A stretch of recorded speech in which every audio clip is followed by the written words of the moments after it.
Context: I am 25, female. My parents have been divorced for 15 years. My dad has been married to his wife, Laura, for 10 years. Laura has 2 daughters, Katie, 26, female, and Sam, 22, female.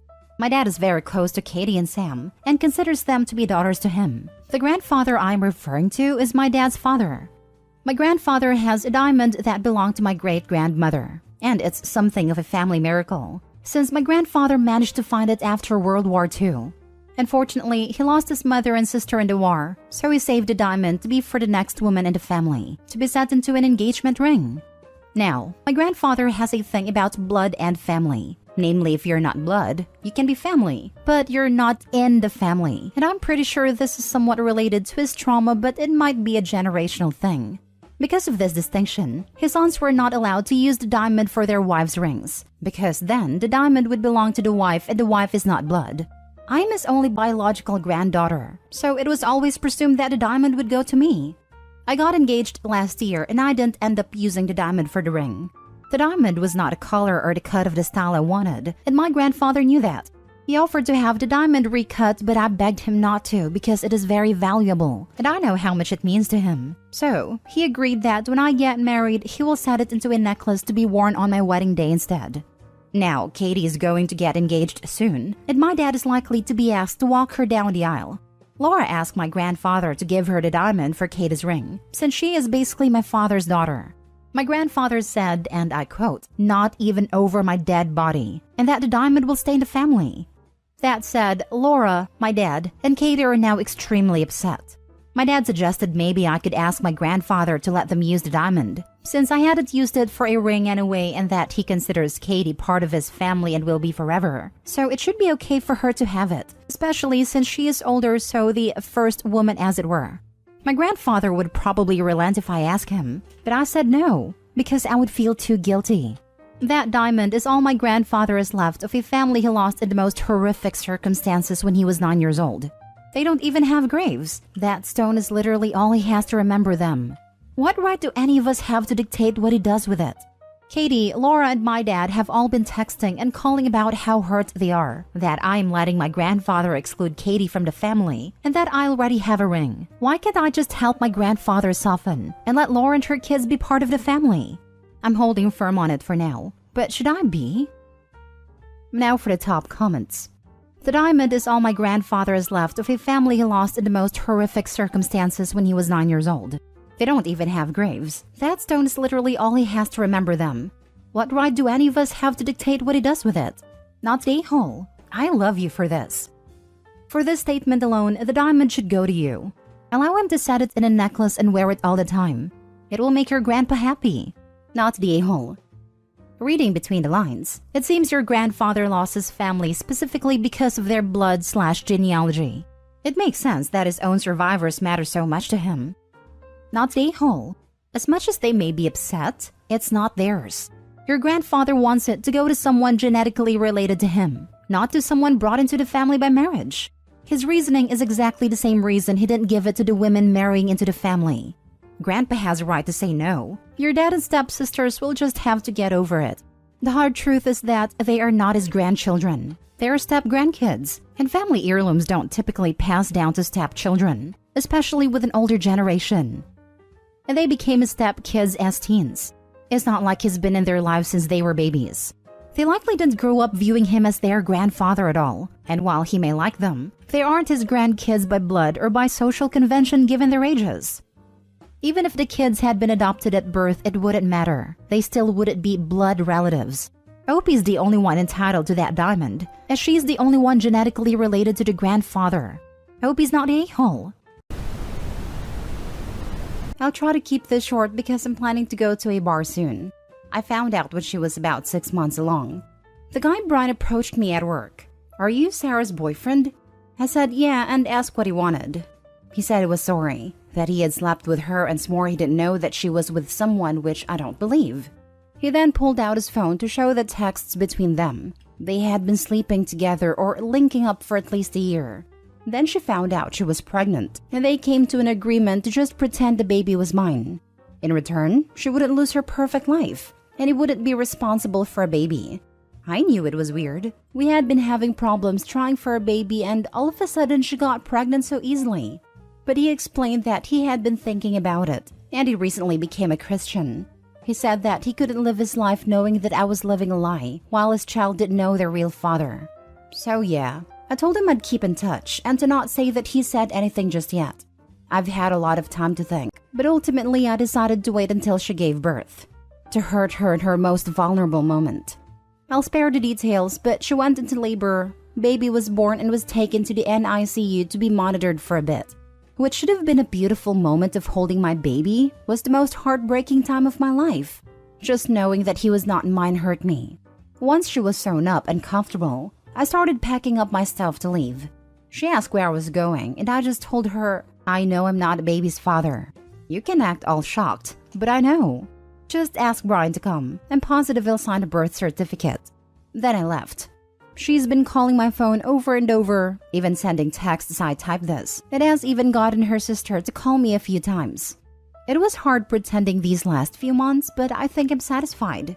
I feel really heartbroken though. I was planning to propose to her on the day our baby was born. I was gonna make her the happiest woman ever. Oh well, I'm going to go get drunk now.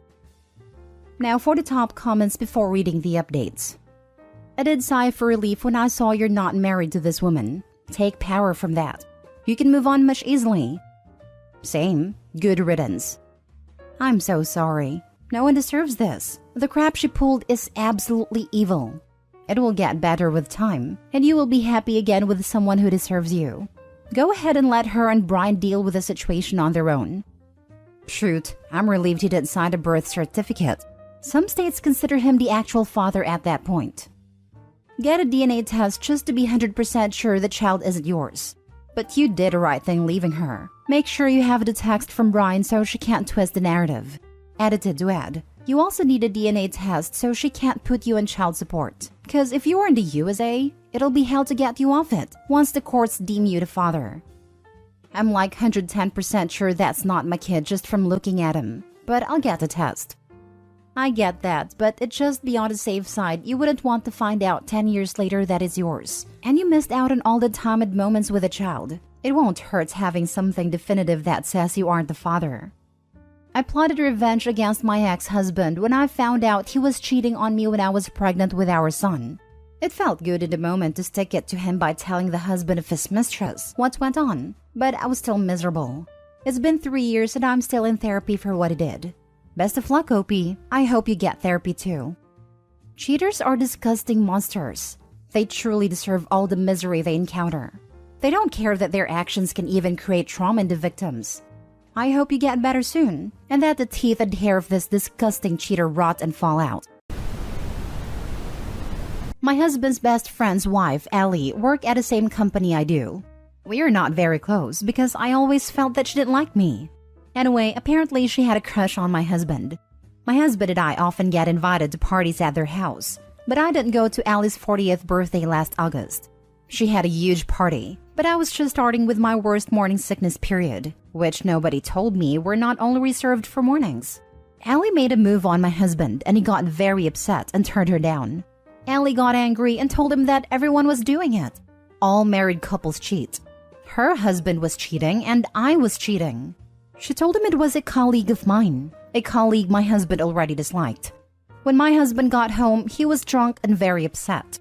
He confronted me, and I told him it wasn't true, but he slept in the sofa. A couple of weeks later, he told me to move out. Apparently, Allie provided my husband with information about my infidelity, late working hours, etc. I was shocked and had nowhere to go, so I moved in with my parents. My parents thought I was cheating too, and I felt like they had to take me in. I never felt so hurt in my life. How could my husband so simply believe such thing about me? Then he demanded a paternity test. In November, my husband found out the truth when another friend's wife told her husband what Allie did. My husband apologized and was devastated and wanted to make it up to me. He told me when Allie told him he didn't believe her. Then he found out that she was telling the truth about her husband being an adulterer, so he thought she was telling the truth about everything. If I wasn't pregnant, I would never have taken my husband back, but I just don't want my baby to be born without his parents being together. I love my stepdad, but he never loved me like he did his biological children, my half-siblings, and it gave me a lot of pain growing up. I moved back home a month ago, but we are still in therapy. But nothing feels the same. I don't even know what I feel about my husband. Sometimes I love him, sometimes I don't. He's trying to make me happy again, but he feels my change. Last time we made love, he kept telling me to come back to him, and then broke down crying while we were still intimate because I wasn't there, and he started blaming himself. I don't know what to do. I know I'm being a bit distant and it's not intentional. I need this to work, not only for our son but for us too. Help me find my way back to how it was, or at least give me ways to cope and try to live with the knowledge that things may be a bit worse moving forward. Now for the top advice before reading the update. Sounds like you need his and hers therapists and a couples to complete the hat trick. That's if you really think you want to make this work. And I'd give that some serious thought. If this was a complete departure for him, maybe that's worth it. But if you can't find it in yourself to forgive him, don't stay for the sake of the baby. Modeling an unhealthy relationship isn't going to be any better for your child than growing up with parents who are separated. Model happiness for your baby instead. Possibly relevant, did he cheat too because he thought you had? I understand everything you're saying. I just feel that I want this to work. We are in couples counseling and he is in therapy since everything happened. He didn't cheat exactly since we were divorcing, but he withdrew it when he found out I wasn't lying. But yes, he had slept with people. Something I can't shake off my mind every time he comes near me. He was pretty quick to distrust you and start sleeping with other people.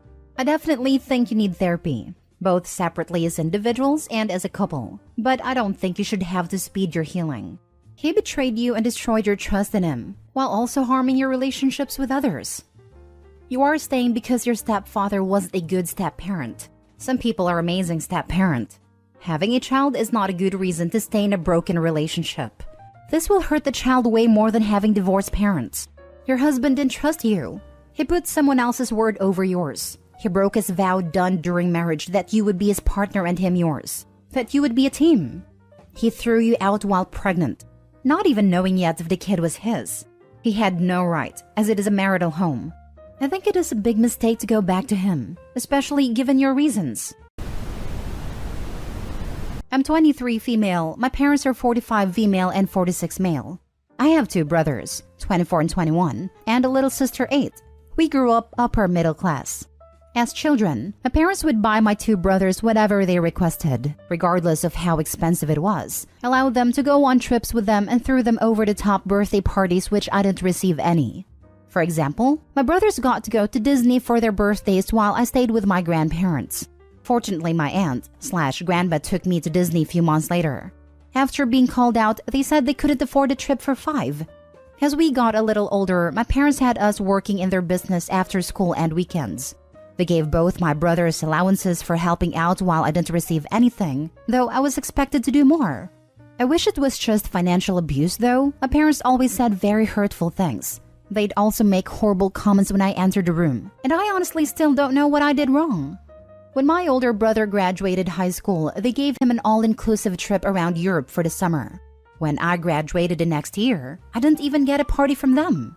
I think the worst of it being they paid for both my brother's higher education, but told me to figure it out because they can't afford to pay for 3 college degrees. At 18, I moved in with my grandparents full-time and decided not to go to college because I didn't want to get into debt or put that burden on my grandparents, who offered to pay for some. I did, however, take them up on their offer to financially support me until I had a job. My grandma gifted me about $5,000 after moving in with her to help me start an online business I told her about. Long story short, my online shop blew up and made well over 6 figures my first year. Within 5 years, 2 online shops and a lot of investing in real estate and stocks, I now make way more money than my parents ever made combined.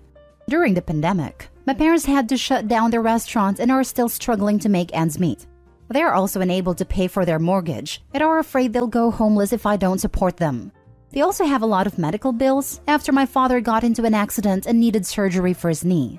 I, being so grateful for everything my grandparents and aunts have done for me, decided to get my grandparents their dream home and paid off my aunt's debts for medical school. After realizing I can also easily afford to pay off their debts/mortgage, my parents have been begging me, literally in tears, to save their home, but I refused. They told me I'm an a-hole and said I deserved my upbringing but that I shouldn't be punishing my siblings and forcing them out their homes for the actions of my parents. I'm not punishing my siblings though. I'll be more than happy to support them, especially my baby sister if she comes and stays with me or my grandparents. Am I the a-hole for watching them become homeless? Now for the top comments. Not the a-hole. As soon as you refused, the mask slipped. They told you that you deserved their mistreatment. It's very telling that they are aware they mistreated her. They acknowledged they were terrible parents to her by saying that. And yet, they still expect her to financially support them. They have some nerve. She owes them nothing and I'd be sure to tell them so. Not the a-hole. You reap what you sow. Where are the two brothers they gave so much to help them out? My younger brother, 21, is still in school and my older brother has a great tech job but has a family of his own and isn't able to support them much. Not the a-hole. But what do your grandparents think? Does it pain them to see their children like this? However, forgetting your parents for a minute, your siblings may resent you for life. Even your baby sister, for breaking up the family. You say baby sister can come stay with you away from her parents? I'd think long and hard about this. Maybe there is something you could do that meets in the middle. Like a deferred loan in writing or something. Just enough to not lose the house. This way it's just a small favor. My maternal grandparents, the ones that took care of me growing up, are on my side and don't think it's right for my parents to ask me for anything. They obviously feel bad for their daughter's situation, but don't think it's my responsibility, especially when they've called her out multiple times and she didn't change. Also, they aren't really a fan of my father. As for my siblings, they're fully aware of my treatment and wish they did something growing up but couldn't. They don't blame me for not wanting to help. We have a great relationship and I plan to support my younger siblings, 21 and 8. My little sister doesn't know anything about this and hopefully is kept that way until she gets older.